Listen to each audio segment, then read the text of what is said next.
Broadcasting live from atop the Rocky Mountains, the crossroads of the West. You are listening to the Liberty Roundtable Radio Talk Show. All right. Happy to have you along, my fellow Americans. Sam Bushman live on your radio. This is the broadcast for April 9th in the year of our Lord 2025. Hour 1 of 2, promoting God, family, country, protecting life, liberty, and property, and doing so on your radio in the traditions of our founders. Folks, we've got so many stories today, we've just got to get after it.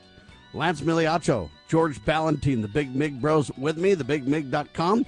Every weekend, an award-winning radio show on libertynewsradio.com. They also do incredible talk radio via Rumble, X, and more. Just look for the Big Mig, found everywhere. Lance, welcome, sir. Hey, Sam, good morning, man. You know, snapping necks, cashing checks, doing what we do. We're bringing the receipts today. There's lots going on and ready to throw the gauntlet down. Amen to that, but I'm just not cashing as many checks as I would like, though. That's part of the problem. Yeah, nobody ever is. We're always looking for more checks to cash. George, are you cashing all the checks, buddy? Welcome, sir. This is a Me Too movement, and no, I'm not. I love it. Oh, man, don't we wish it was Me Too, huh? It is a Me Too. You're not cashing checks. Me too. Either am I. Yeah. I know it. It's a tragedy, but hopefully we'll cash more checks as time goes on because, ladies and gentlemen, we do need your support. Sam, we just need a magic money computer. That's all we need, buddy. One of now the 14 magic money computers, and we're ready to rock and roll. Who would for half an hour? Who would send one to you, though? Would it be Barack or would it be Joe? I asked Elon Musk for one. I went on to X and asked him online. I asked Elon, I said, look, the Big Mig Show would like a magic money computer for 1 hour. You know, Barack is in the doghouse, man. I'm going to go with maybe Hunter's got one. I don't know. Hunter just have might a feeling. Have one for sure. Barack, I think, is not in the doghouse. I think that he's in the doghouse. His ratings are in the dirt. Yeah, but he doesn't care about ratings as long as he has that money machine. No kidding. Well, I don't know if he's got that money machine anymore. You can rate me as low as you want to while I laugh all the way to the bank. And Mike Obama is not happy either. The divorce talks are. Yeah, there's a lot of divorce. Aren't there? Yep. Her podcast show is his podcast show is tanking. Yes, it does matter because it seems like slowly she's putting it out there. Putting it out there slowly that, you know, she's gonna meaning that she's a tranny, a man. Dude, and looks like a lady. And that's gonna hurt. That's gonna hurt Obama's ego, man. No, it's not. He doesn't care. He doesn't give a rip. He doesn't care. Everybody's gonna know Obama. Everybody's gonna know Obama as the catcher. Yeah. Yeah, he's fine with that. He's cool. I don't know. Yeah, you let him be president. You gave him pension for life. You gave him Secret Service for life. I got to bring this up. What more does he need? I got to bring this up. Yes, sir. I've heard rumors of Barack, though, being a switch hitter. Maybe he had some kind of an affair with Jennifer Aniston. It's an allegation. And that would make Michelle livid. Mike just can't take that. Is there some truth? Kind of I mean, I'm just wondering, is there any truth in it? Right now, I don't see with Jennifer Aniston? Bring a woman into the mix. Yes. Oh, Jennifer Aniston. I like Jennifer Aniston was hot, but if that's true, she's ugly now. Yeah, I don't know. This is not.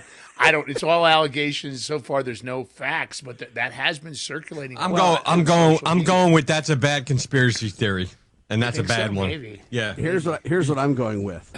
You know, I'll tell you what's fascinating to me. How do these clowns, whether it be Barack Obama or any of these people, how do they hide so much of their life from you? We have no idea where he was born. We have no idea if his birth certificate's even legitimate. We have no idea who mentored him in the business of politics and everything else. You know, he was supposedly this, organizer or whatever. But, you don't just become, Joe Blow, half black dude serving ice cream in Hawaii when you're a kid to rock star president of the United States when you've only hit the Senate floor for a small, chunk of time to be a senator in the first place. Somehow that rise to fame and power didn't happen by accident. Where did the money come from? Where did the connections come from? Where did the, supposedly this, foreign father that's clueless and this mother that whatever was dead and, not even around. How does all this happen? And what's interesting to me is we know nothing about most of these people, Lance. Nothing. Not really. I've got to tell you, the weaponization and the sophistication of what they've done. When people say Operation Mockingbird, I think that is so. It's really remedial. This is far beyond what Operation Mockingbird was. They've really put a plan in place, and they've done such an amazing job. Yeah, it's like Operation Canary in the Coal Mine, huh?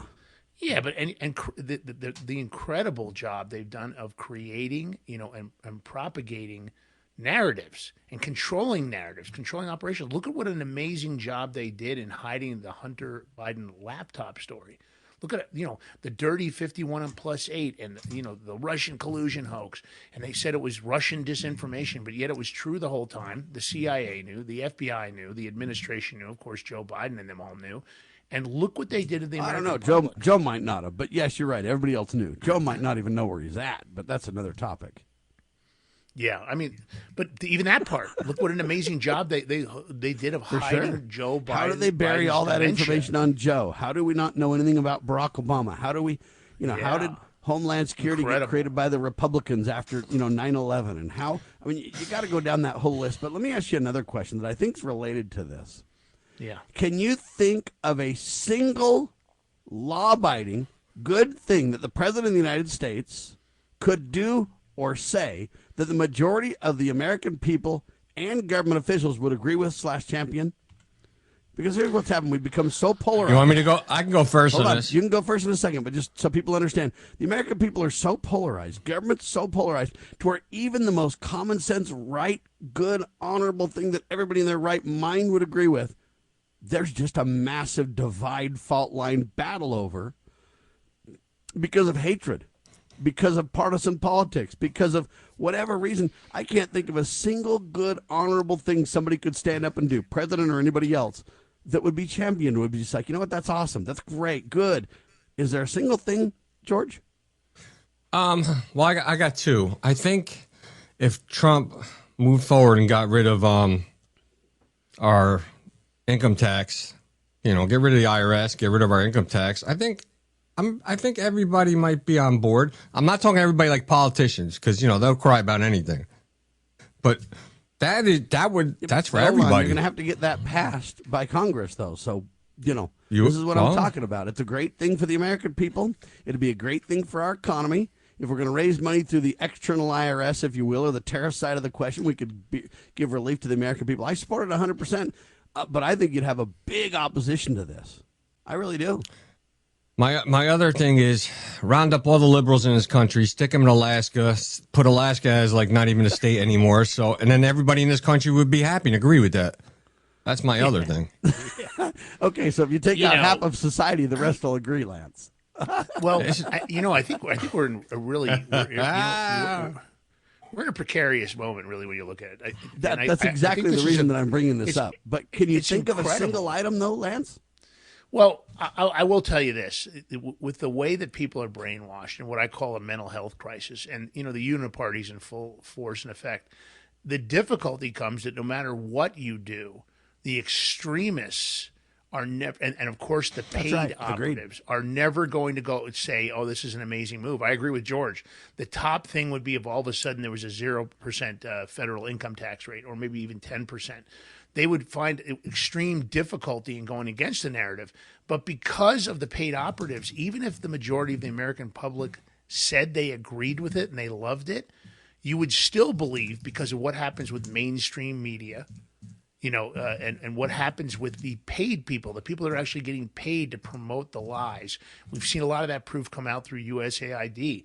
We would still believe, based on the visuals, that people didn't support it and people were angry about it, or there was a reason that it wasn't good for the country and it was going to drive us into the toilet. Yeah, let me give you a quick Senator example Warren's been out of control talking about the stock market and talking how he tanked the economy, but yet the market's already coming back. We've got almost 80 countries now, per inside information that George and I got. 80 countries have already come to the table. Yeah, they have. We'll get into that in just a minute, but I want to be clear about this. So Ron Paul went on Glenn Beck's show years ago. And Ron Paul said, hey, let's abolish the IRS. And Glenn laughed at him and said, you'll never get that done. How do you do that? We can't afford it. Da-da-da. Ron Paul basically said, I'll prove it to you. And so Ron Paul went and got the information to Glenn. Glenn eventually apologized and said, Ron's right.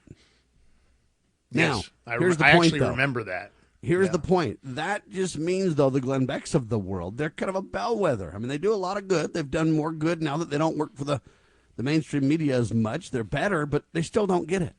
And I look at that and I say, how much of the nation does get it? Most people will say, oh, you can't get rid of the IRS. There's no way to replace that revenue. There's no way to do this. There's no way to do it. Now, they're wrong. If you study the facts, it could be done fairly easily. And I appreciate Donald Trump saying he wants to abolish income tax. But so far, I don't see any of it. I don't see any relief whatsoever on taxes. And I support tariffs, but the way these tariffs are being used and everything else is a problem. We're just going to get piled on with no relief anywhere as far as I can see. Because, look, Mike Johnson hates Trump. He says he likes Trump, but he's slow-walking everything Donald Trump is trying to accomplish. I don't trust him. Intentionally. Yeah. When we come back, I agree. I don't trust George has a comment on this. Hang tight, but we'll dig into this, folks. I support the abolition of the IRS ASAP, but I don't see it even being, it's talked about, but I don't see it being a reality anytime soon. I wish I were wrong. Recent studies show that parents who smoke in the home are more likely to have children who smoke. Yes, in fact, my brother, he's 22 now. He told me and my father that's why he started smoking. One of the reasons why he started smoking is because my dad was around, and they saw my dad smoking. My dad said, okay, I don't want you to smoke. I don't want you to watch what I'm doing. Recent studies also show that in homes where parents don't smoke, their children usually don't smoke either. I am the way I am because my grandparents taught me what not to do. They gave me morals. They gave me belief. They gave me something to believe in. They just taught me well. I love them. I do. Smoking. If you think you're old enough to start, you're smart enough to stop. A public service message from this station and the Church of Jesus Christ of Latter-day Saints. As you are aware, America is divided over every fault line possible. This is intentionally fostered by those who do not love God, family, or country. We believe a peaceful future as a free people absolutely depends on civility. Clarion Call for Civility is looking for funding and volunteers at every level to make our hopes and efforts a reality. Please donate, sign our pledge, and help us in our sacred cause. Please visit callforcivility.com for more details. Callforcivility.com. Bypass the mainstream narrative with Liberty News Radio at libertynewsradio.com. Engage with charismatic hosts live or on demand. We cover the crucial news focused on God, family, and country. News that other networks simply refuse to use. Think of LNR's hard-hitting news and podcast at your fingertips, anytime, anywhere. Join us at libertynewsradio.com. Empower your day with the truth, because the truth will set you free. libertynewsradio.com.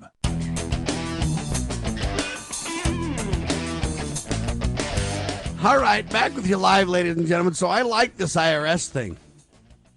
Okay? I like this idea. President Trump wasn't joking. He's called for Congress to abolish the income tax, which I support 1,000%. This is huge, George. It is huge. And, even though you don't see our Congress people talking about it, but Trump's talking about it. And if Trump's talking about it, it's going to get the people talking about it and start putting pressure. They're saying it's going to take Congress till the summer to get this one big bill put through.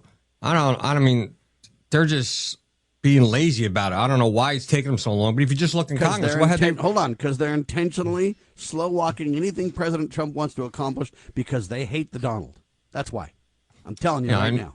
I know. I mean, if you look at it, what have they done since Trump's been in office? They haven't passed really nothing. I don't see nothing the being put forward. The Lincoln-Riley Act or whatever else, and fine. But other than that, nothing.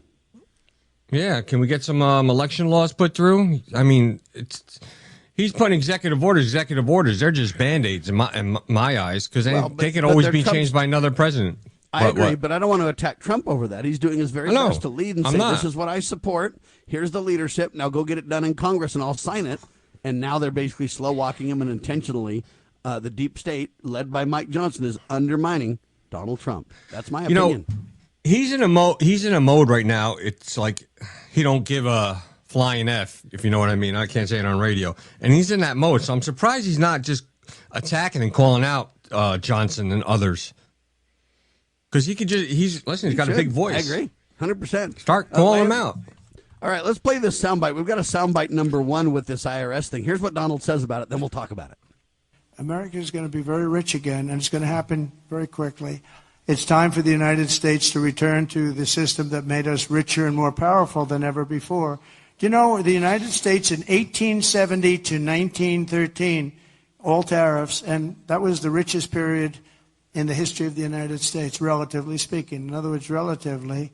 And they set up the Great Tariff Commission of 1887, and this commission had one function: what to do with all the money that we took in. It was so enormous that they had no idea. It was a blue ribbon committee. It was set up 1887, and what to do with all of the money that we had. And again, Teddy Roosevelt was a beneficiary, because when McKinley was killed, he took over this vast sum of money, and he did all of those national parks and all of the other things. And I'm not knocking him, but he was given a vast amount of money. And that was all made through tariffs. We had no income tax. The income tax came in 1913. As I said in my speech last week, instead of taxing our citizens to enrich foreign nations, we should be tariffing and taxing foreign nations to enrich our citizens. Does that make sense, right? That's great, but he never said it abolished the IRS, though. See, he hints at it, but he doesn't directly, clearly say it, right, Lance? Well, my take is this, that Trump has a standard operating MO, right? He's got a modus operandi that he always kind of telegraphs in advance of where he's heading to kind of grease the skids. You know, for 1789 to 1930, we were a tariff-backed nation. That's what the founders and framers had always counted on.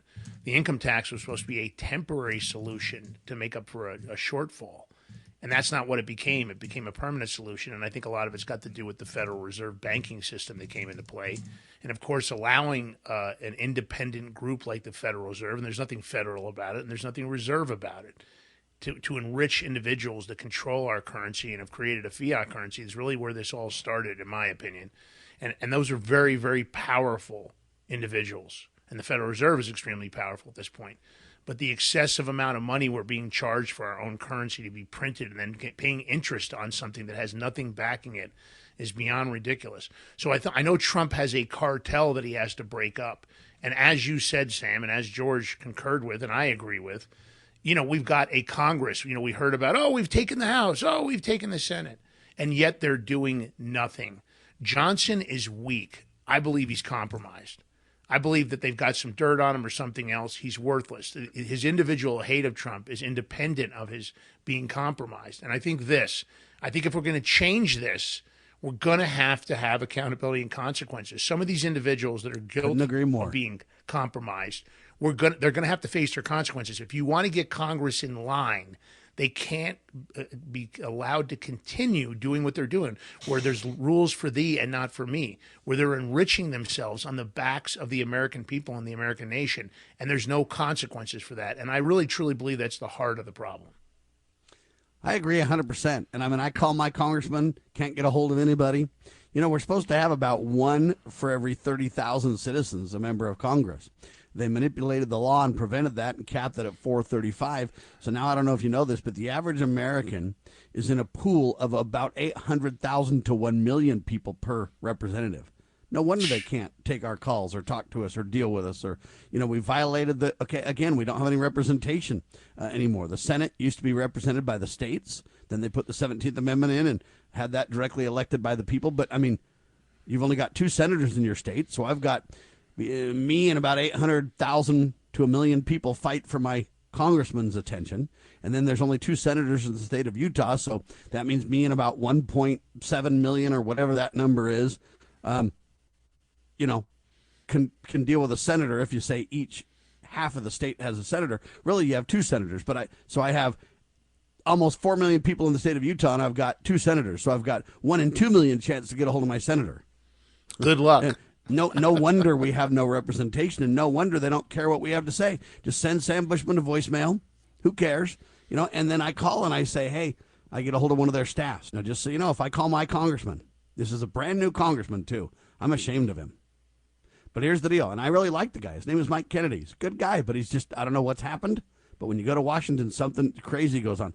So now I call, and it says, hey, press 1 if you are a staff member from another congressional office. Listen, Press 2 if you're a citizen and want to leave a voicemail about something that matters to you. Press 3 if you want to come take a tour of Congress. We'll help set one up for you. Okay. If I press 2, I just go straight to voicemail every time. The only way I can get to a human is if I press 1 and pretend I'm a staffer of another office until I get my person. Yeah. Then when I get my person, I say to them, hey, when does Congress start today? When are you guys? Oh, we're starting at 3 today, they say. 3 o'clock. Okay, so what are they doing between now and 3?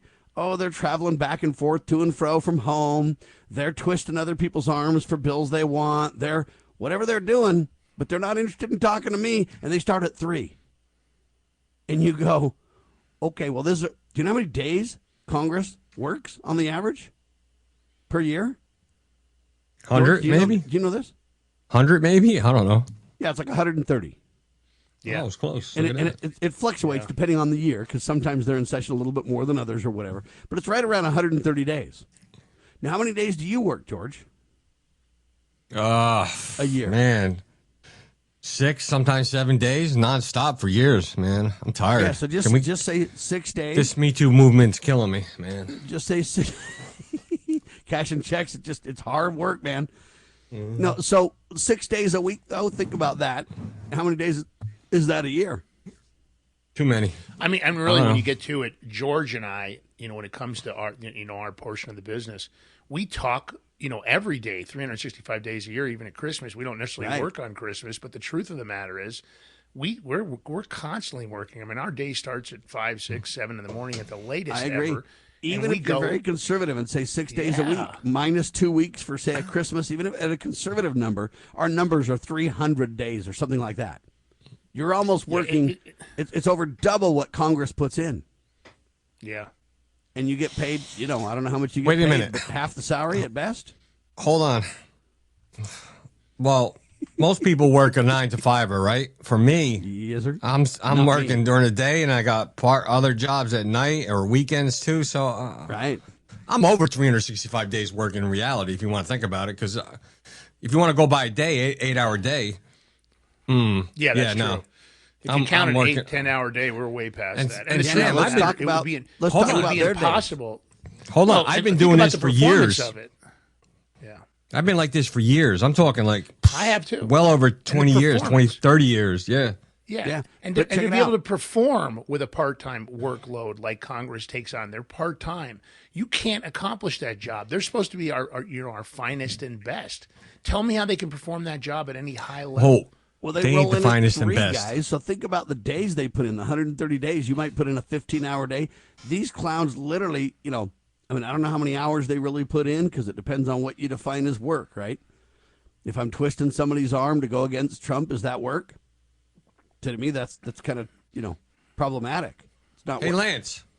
Yes, sir. Lance, we need to tell Sam we need a raise. Yeah. Hey, man, you guys are already cashing checks. No, but my point is this: if you think about it, really, it's amazing. I mean, again, when it comes to creating these shows in general, it is a full-time job. Just because you're only on the radio for an hour or on your podcast show for an hour, there are hours and hours and hours of research and organization. You mean we actually prepare for this stuff? Yeah, we don't just wing it. We just come on and we just guess it. We're doing, that would make us Congress. We'd have to call the show the Radio Congress Show.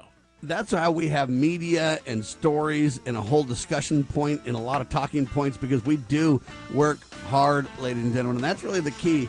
And I'm just telling you right now, I think Congress is intentionally shutting down everything Trump can possibly. So are the courts, by the way. We, the people, should absolutely be livid. Next election, fire all 435 of them. That's my opinion. When we come back, I want to talk about the IRS, because they're going to be dealing with migrants now.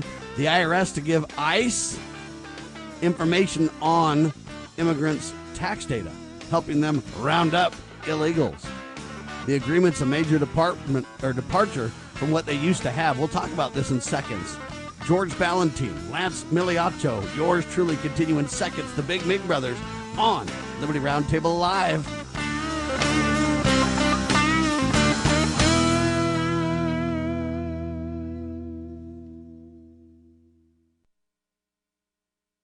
Exposing corruption, informing citizens, pursuing liberty. You're listening to Liberty News Radio. News this hour from townhall.com. I'm Rich Thomason. The U.S. and China have been trading insults as their tariff dispute deepens. As of this morning, a 104% U.S. levy on Chinese imports is in effect, and tomorrow China says it will boost tariffs on U.S. imports to 84%. That's a 50% increase. President Trump says China should make a deal with the U.S. We're doing very well in making, I call them tailored deals, not off the rack. These are tailored, highly tailored deals. Right now, Japan is flying here to make a deal. South Korea is flying here to make a deal, and others are flying here. Mr. Trump says China should join them. The IRS has agreed to share taxpayer data with Immigration and Customs Enforcement. The goal, to speed the deportation of illegal aliens. The IRS acting commissioner resigning in protest.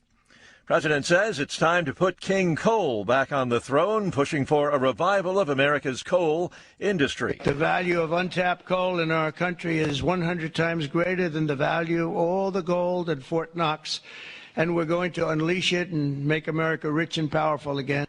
Mr. Trump has signed an executive order that, among other things, loosens some environmental rules that have discouraged the use of coal, which President Trump touts as affordable, reliable, and a clean source of energy.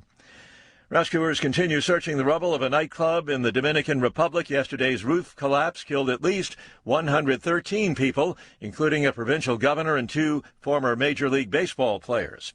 Police in Spotsylvania County, Virginia, say they've arrested all suspects in a shooting. Left 3 people dead, 3 others wounded. Happened at a townhouse community near Fredericksburg, Virginia, last evening. Stocks positive on Wall Street. The Dow is now up 307 points. The Nasdaq ahead, 307 points as well. More on these stories at townhall.com.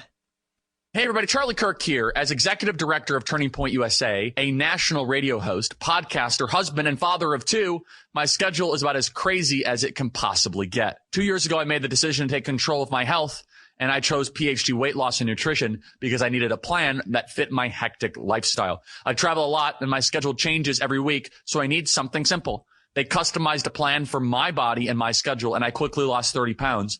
Now I have the energy and focus to get through my busy day. PhD will help you too.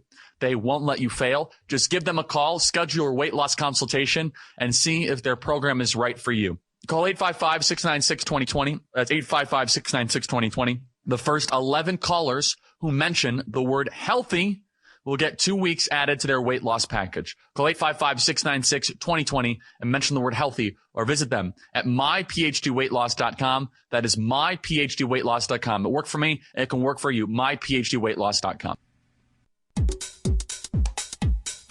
Introducing Managed IT Services from NPI. We offer top-notch data backup and recovery, email spam protection, and network security tailored to your needs and budget. With 20-plus years of experience in the medical field, our HIPAA-certified consultants know what it takes to protect sensitive information. Don't settle for less. Give us a call at 801-706-6980 and experience the difference with Managed IT Services. Remember, your IT support should be fast, efficient, and reliable.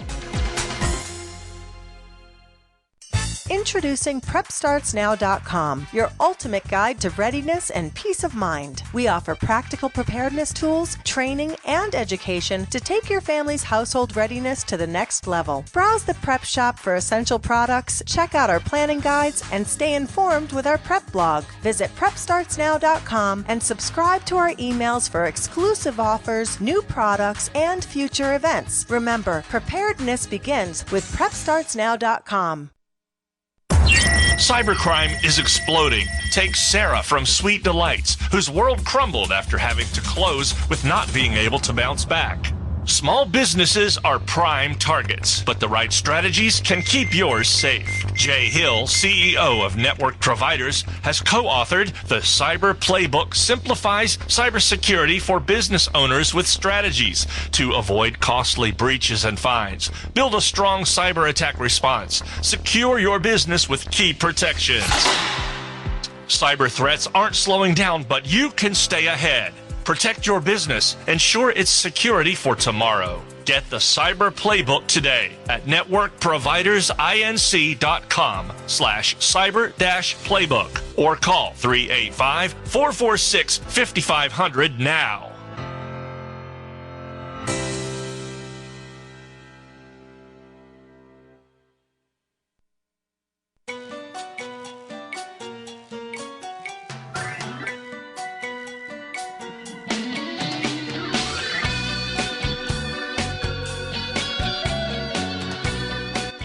Broadcasting live from atop the Rocky Mountains, the crossroads of the West. You are listening to the Liberty Roundtable Radio Talk Show. All right, ladies and gentlemen, I'm with Lance Migliaccio and George Balloutine, the Big Mig Brothers. Check them out on Rumble, X, everywhere great shows are found, as well as on Liberty News Radio every weekend for their radio show. They're getting into some incredible stuff with cryptocurrencies and finance and a whole lot more. So these these discussions are great. President Trump wasn't joking. He wants to get rid of the income tax. He didn't outright say it, but he did lead with an example saying, hey, let's have the tariffs pay for, taxes, not the American people. I wish he'd get a little more blunt, a little more bold, but I agree with Lance. He's kind of charting out where he's headed. But here's my problem. The IRS, now they're wanting to use the IRS for a completely different purpose. IRS will give migrant data to ICE officials, New York Times. The agreement is a major departure from their previous stance, encouraging migrants to file their taxes, saying, hey, don't worry, it won't really be a problem. There's not a connection between the IRS and taxes and immigration services or deportations. And, well, now there is, or now there's going to be, if Donald has his way. And I support this, by the way. What I find interesting about it, though, is this. If you have the IRS doing this, it'll be harder to get rid of the IRS. Right? Because it's like, oh, no, man, they're helping with deportation. By golly, got to keep them. Okay, we have all these conflicting issues all the time. And I compare it to the education department. Trump says, let's get rid of it. Congress has promised to get rid of it forever, like my whole lifetime almost, my whole adult lifetime anyway. Okay, right since it began, we've been trying to get rid of it. Well, what happens is you get these people. Let's just talk sex ed for a second. I know it sounds way off topic, but the ramifications are similar. The sex ed people are like, no, let's get rid of sex ed. You know what? The government shouldn't be teaching sex education at all. And then what happens is the abstinence-only people go, well, if we're going to have money for sex ed, give the abstinence-only people a piece of that money. Fine, they got a little stick of the money now, 10%, whatever the number be. Now we're going to promote sex education, but, the abstinence-only people have 10%. Now they're going to clamor to keep the sex ed rolling because they got a 10% stipend rolling in now. And what their goal is to say, give us 15% instead or 20% instead. But now half the people that would be against sex ed now are on board. See? And that's what we see. And so I appreciate that Trump wants to get rid of the IRS. I think he does. I support him in that effort. But I believe Congress is undermining him. They're not even getting rid of the education department. They're not even voting on anything like that at all. And now the IRS is in the mix. And if it gets used for deportations, I support the effort, turning over the info. But if you're not very careful, it'll be another reason to keep the IRS around. George? Wow. I listen, I'm a little lost. It's too much going on, too much BS. You got that right. I just want can't we just have everything go away? Lance, can we? Yeah. I wish. I'd be for just abolishing 90% of the government and being done with it. Next. We don't need the IRS. Why do we? I agree. Let's face it. But look, even if I say the sun rises in the morning, people will argue with me. No, Sam, you're wrong. It doesn't happen all the time. Sometimes it's cloudy. I think we've got to go back. I think we got to go back to what the grand experiment was all about. I think the founders and framers had a plan for us. It was supposed to be a government of limited jurisdiction. It wasn't supposed to be this monstrous, encroaching Godzilla government that we have now. I agree with that. I think one thing I want to say about the IRS issue is I know that this isn't instantly solvable because we're much like a drug addict. The collecting of taxes, whether it's income tax, sales tax, death tax, capital gains tax, and the list goes on, property tax. We've put a system in place. We've allowed the Federal Reserve to use the IRS as a collection arm for that entity, and we've weaponized it against the American people. I don't think that's instantly fixable. Trump's been in, for 90 days now, whatever it is. I don't even have a count now, but it's not very long. The assumption that we've got to have transparency from all these agencies to actually fix what's going on, I believe, is a necessary step. And I think you first have to have the transparency to collect the information, use the resources you have, use the staffing that's currently in place, even as inadequate as they are, And then we have to move forward on getting rid of those organizations and that staffing. You've seen the pushback from these activist judges. And I think we have some real core problems. I've talked about it many times on our show over on Rumble, the Big Mig Show on Rumble, for anybody out there that knows that that's the main show that George and I have. And the problem we have is we have a judiciary that is so much part of the problem. They you know, I've said it many times that when you, as a judge, when you enter the courtroom and you put on your robe, you have to hang up your political bias. And that's not what's happening. I mean, look at what happened in the Wisconsin election for the Supreme Court there. Nearly $90 million was spent to get a job that pays $186,000. So we're weaponizing our judiciary at a state level. We're weaponizing it at a federal level. We see how these judges are installed, and then they have lifetime appointments, right? And then what I believe we're looking at here right now is when you talk about the IRS, I don't think that's you can instantly turn that valve off or that switch off. It needs to be turned off, and should it be turned off? Absolutely. But I think first we have to get to some of these issues, and the problem we have right now is this immigration, this intentional deceit by the deep state to control our elections even further by creating this 30 million deep ghost voter pool of illegal immigrants is such a core problem that I understand why they're going about it, and I understand why they can't just turn off the IRS that quickly. So I think we're going to have to, when you look short-term at the census, pain, long-term gain is my take. Yeah, you're right. When you look at the census coming up, though, they're going to use that to appoint all kinds of extra House seats to the wrong states and to the wrong groups of people based on, because when they do the census, they don't say, well, we're going to stop the illegal. So that 20 million illegal group that Barack, or I guess Joe Biden brought in, I was thinking Barack too to some degree.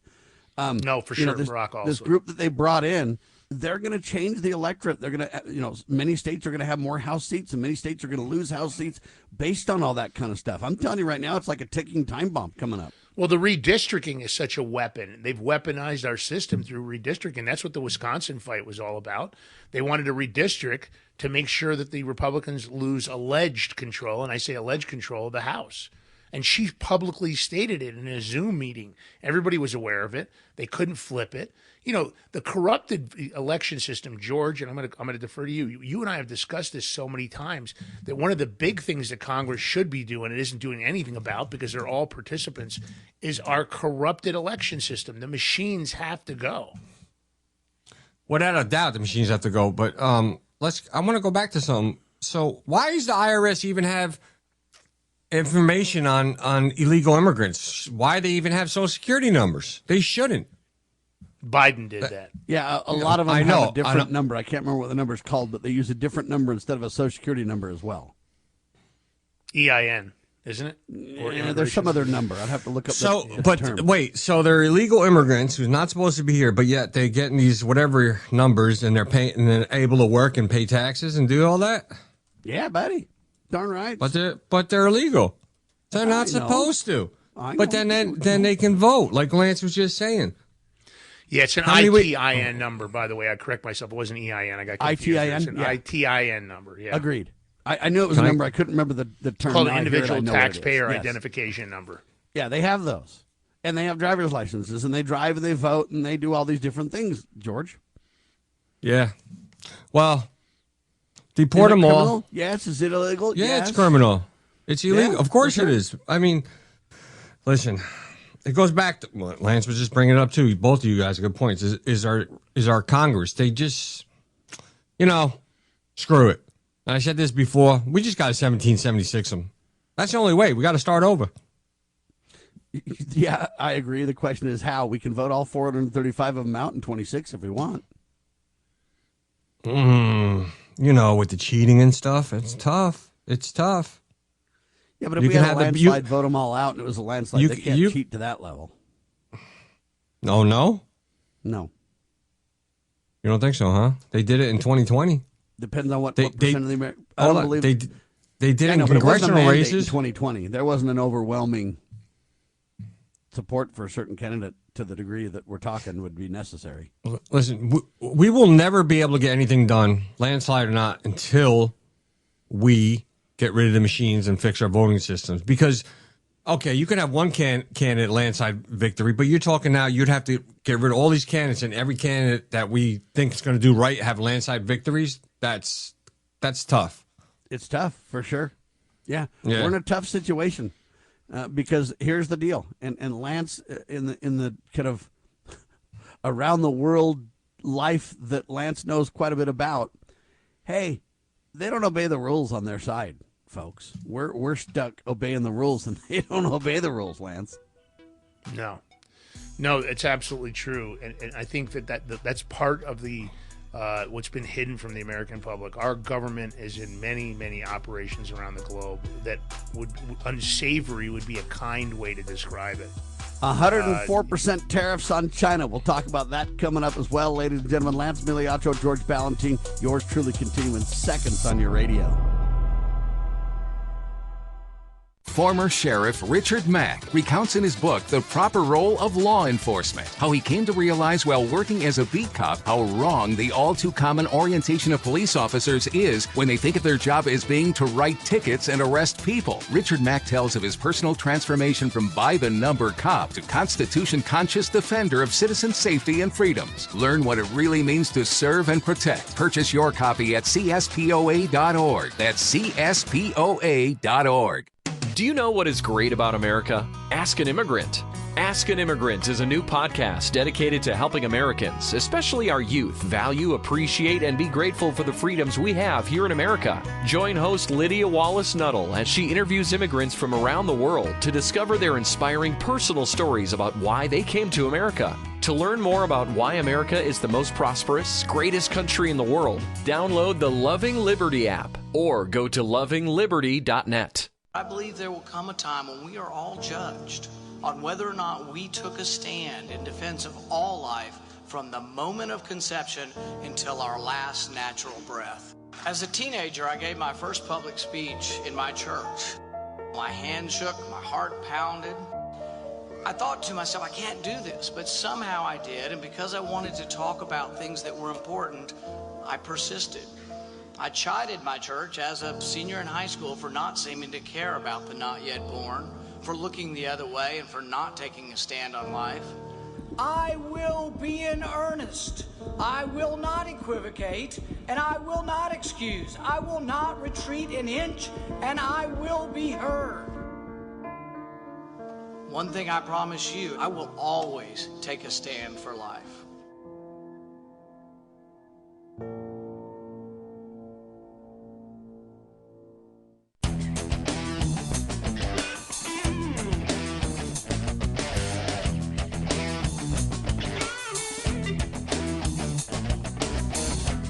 All right, back with you live, ladies and gentlemen. 104% tariffs on China goes into effect.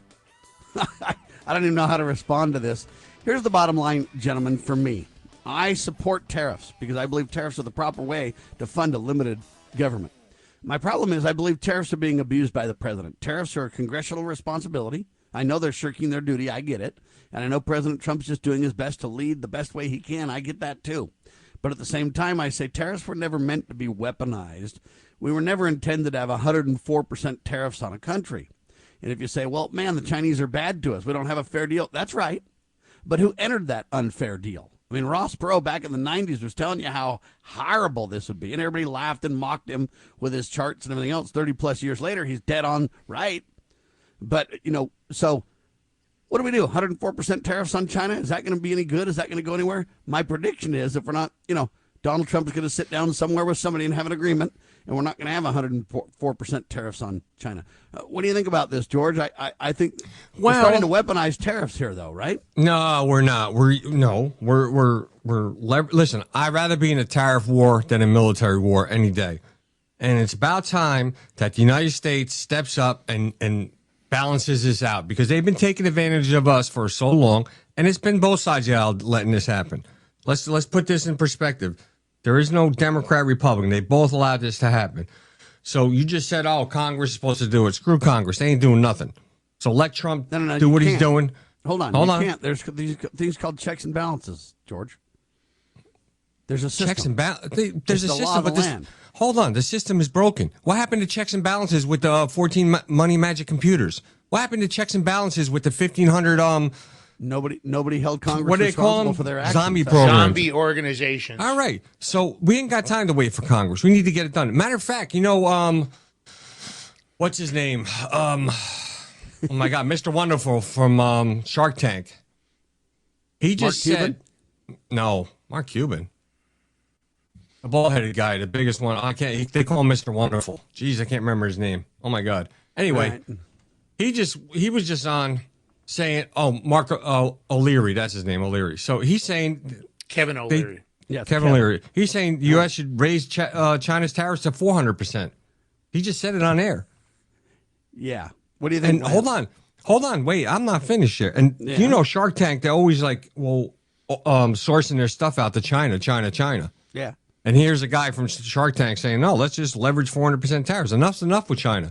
We allowed their economy to prosper, and look what they built. So now it's time to take it down because, look, Secretary Besson, he said something. He goes, Wall Street has grown wealthier for 4 decades. For the next 4 years, it's Main Street's turn. And this is showing that Trump is, they're not watching the stock market. Things are going to change.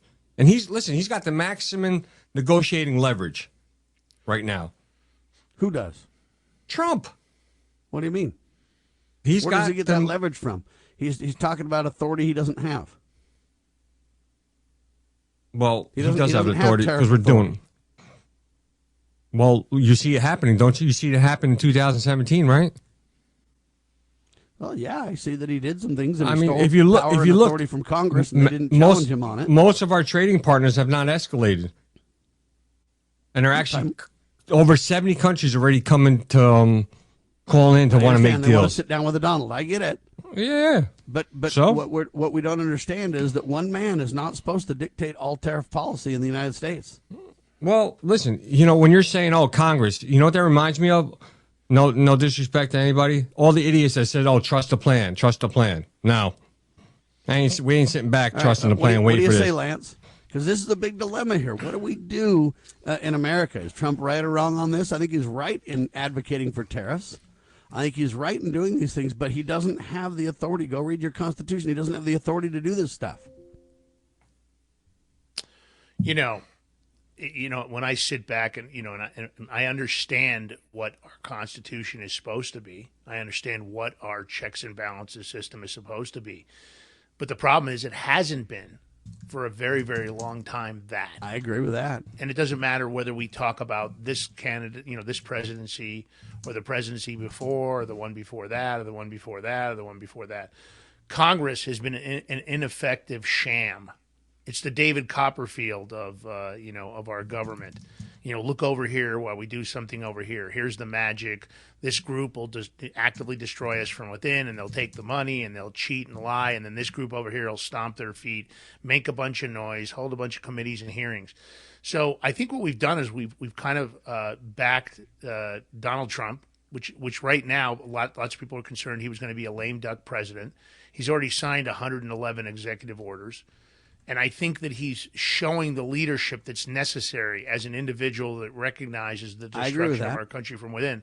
And let me go on here. So as much as I like the checks and balances system, right now the different branches of government aren't working. Our judiciary is absolutely weaponized. I'm not saying there aren't some good federal judges, because there are some good federal judges. But there are many of them that clearly can't leave their political bias at the door. And they're willing to go along and be compromised by the money. When you look at the trade deficit numbers, let's go back to trade deficit for a minute. When you look at the trade deficit numbers, the reported numbers with China, and in 2024 were almost $300 billion. And that doesn't include what China's done in elevating their imports in things that don't help the country from within, like the precursors for fentanyl, carfentanil, methamphetamine, the things that they should have stopped early on. They know it's getting produced over there. They know they're working the cartels. But the truth of the matter is, you go back to the Red Book of Mao, destroy the country from all elements. This is part of their big, communist global plan. So to say that we're going to wait for Congress to do something, Congress hasn't done anything for so long. I believe that the majority of Congress, if we went through and we drug tested them, if we went through their finances, if we checked all their communication devices, I'd be surprised if we found 15 or 20 honest men and women. I agree 100%, but we need to do those things. So do you wait around? Hold on. I'm going to give you my conclusory statement here. Do you wait around when you know that maybe there's only, let's say there's 30 honest people out of the 435? Do you wait around for 405 criminals? 405 people that don't believe for a government for the people or by the people, 405 people that likely never signed their oath of office so they don't feel like they're obligated to the Constitution and in fact have defective oath of office on file or no oath of office at all. So they're basically impersonating government officials. Do we wait around for those people to make good decisions for the American public? I say nay. I say no. I think that what Donald Trump is doing is necessary. Sometimes, good men have to do bad things. At the end of the day, that's what it takes. And that's what our government has really done all over the globe for the longest time. I mean, they used me for years to do things that probably weren't legal on any basis that had to do with anything that had to do with global law or the right or wrong or the morality. We've got a Congress that is fully compromised. And until we bring those people to their knees and they face the consequences for their actions, people like Donald Trump are going to have to continue to do what they're doing. Because if we didn't have Donald Trump right now, I can say this very clearly, not electing Harris, people want to talk about race. They want to talk about religion. They want to talk about, oh, she was a black woman. It's not fair. We couldn't get her in. The truth of the matter is that's not what it is. She was a moron. She was inadequate. I mean, the IQ levels of Congress are at the lowest levels in history. These people, I guarantee you, have the IQs, of 70 or 80. They don't even know what the Constitution says. They probably never read it. Until that's fixed, we're going to be stuck. And thank God we have Donald Trump. Thank God he's a man. I agree. Hold on. 100% Let me add, with the problem. Let me add something that's coming out today. In a market, you're saying everybody's talking recession, right? In a market that is pricing in a recession, bond prices should be rising and yields should be falling. But actually, we're seeing the exact opposite, which is it's been so fast. It's been happening. This is like a move in decades. Hasn't happened as fast. The bond market, part of that could be because the Chinese are dumping all their U.S. treasuries right now. No, the bond market just broke. The 10-year note surged 60 basis points while the S&P fell like 8%. That's the largest 3-day increase since I think 1982. So, something's going on. The 10-year yield note surged another 25 basis points. 30 yield jumped up 5%. And even they're saying the stock market futures collapse. That brings up a whole fundamental question. We want to believe that we got to make the stock market good. I don't know what percent of the American people are in the stock market now, but for most of our country's existence, even when the stock market was around, 51%? 51% of the American public is in the stock market now. All right. And what was it, say, 50 years ago? The highest at levels. A couple of years back, it was 50%. So the number's actually rising. Right. But my point is that, hey, 50 years ago, the number was tiny. Yeah, I think if you went back, if you go back 50 years, I think we're probably looking at high 20s maybe. At best, yeah. So all I'm saying is that we've pushed people into the stock market more and more. We push people to say you got to buy and sell and spend and get and buy and sell and spend and get. And I guess my response is, why does our economy have to keep getting bigger? Why do we always have to have more and do more and spend more? If the American people quit spending and save a little bit of money, we say that's a bad thing because, man, it'll taint the economy. I don't even know that we need the economic output. The only reason we need that is because of the Federal Reserve and the Ponzi scheme. You can't exist unless you grow the pie, or at some point it fails. That's a Ponzi scheme. Anyway, when we get back, we can talk about this a little bit more. And when you called this guy, would you call him an idiot or an imbecile? What'd you call this guy? Which guy? Let's see. Who was it you were saying he's an idiot, Lance? I'm not sure, Sam. I don't know. All right. What you're specific. Anyway, Elon Musk is now calling people morons. Oh, yeah, you called him a moron. Anyway, Elon Musk is calling Peter Navarro a moron. We'll dig into that, too. It's over the tariff discussion, and we'll go from there. It's kind of an interesting twist. Who's on whose side who? Don't know. I try to stand with the Constitution, and everybody says, Sam, jettison that sucker. We don't have time. It's too late. We all agree on the problem. The question left is, what is the remedy?